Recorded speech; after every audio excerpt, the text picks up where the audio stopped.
Today, we're going to unlock a simple but really powerful secret to help you speak English with way more confidence. So let's dive right in. So let's just start with the big question, right? Why does speaking English sometimes feel so incredibly difficult? I mean, you study, you practice, but it's still a struggle. If you've ever felt that frustration, trust me, you are not alone. You know, a lot of people think the solution is just to cram more and more words into your brain. But what if I told you that's not really the secret? Confident speaking isn't just about how many words you know. The real key, the actual foundation for everything, is mastering the sounds of the language. When you get comfortable with how English is supposed to sound, speaking just becomes more natural. It's less stressful and, honestly, a whole lot easier. Okay, so how do we master these sounds? Well, we have to start at the very, very beginning. We're talking about the absolute foundation of every single word in English, the alphabet. These are our building blocks. And here's the cool part. The entire English language, every word you'll ever say, is built from just 26 letters. That's it. That's the whole toolkit. When you think about it like that, it feels a lot more manageable, doesn't it? Now these 26 letters are basically split into two teams. First up, we've got the vowels, A, E, I, O, and U. These 5 letters are the heart of the language. They show up in almost every word, and they're incredibly flexible. Their sound can change completely depending on the word. And the rest of the team, the other 21 letters, those are our consonants. B, C, D, F, G, and so on. Now, these guys are usually a bit more consistent. Their sounds are more predictable than the vowels, which gives us a nice solid structure to work with. So we have our letters, but how do they actually become sounds? Well, that brings us to what I call the letter-sound puzzle. This is where English can feel a little tricky, but I promise, once you see how it works, everything just clicks. Okay, this is the most important part. In English, one letter does not always equal one sound. A letter is just a symbol. The sound it makes can change. Just take the letter A.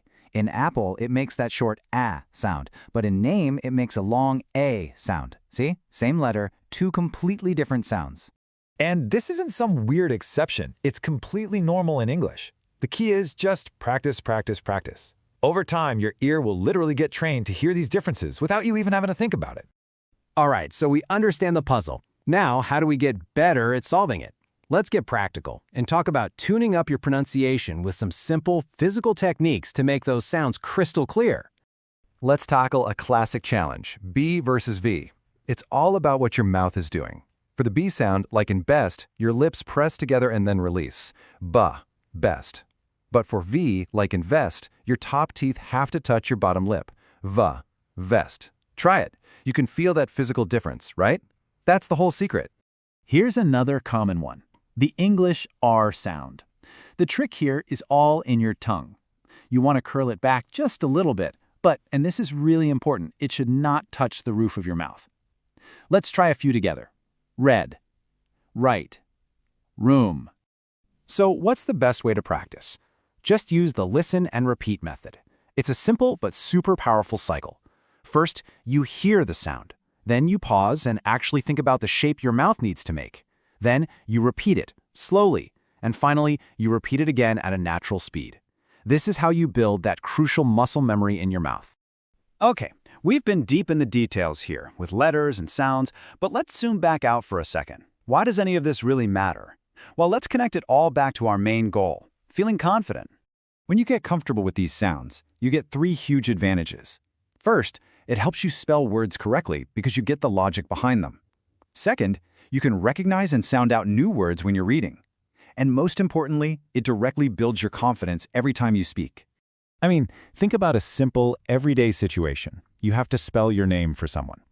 My name is Daniel. That's D-A-N-I-E-L. Just being able to do that clearly without hesitation, that's a small but really powerful confidence booster you can use all the time. And this is the main takeaway. It's a direct connection. The more familiar you become with the sounds of English, the less you're going to worry about making mistakes, and the more confident you will feel every single time you open your mouth to speak. It's that simple. All right, enough theory. You've taken in all this information, now it's time to put it into action. Let's do your very first practice and apply what you've learned, right here, right now. Here's a simple 3-step exercise for you. First, say the entire alphabet from A to Z out loud. Don't rush it. Focus on making each letter sound really clear. Second, spell your first name out loud. And third, spell the name of your city out loud. This simple little action makes all of this knowledge real. And just like that, you've laid the most important foundation, understanding the core sounds of English. From these 26 letters, this entire world of communication just opens up.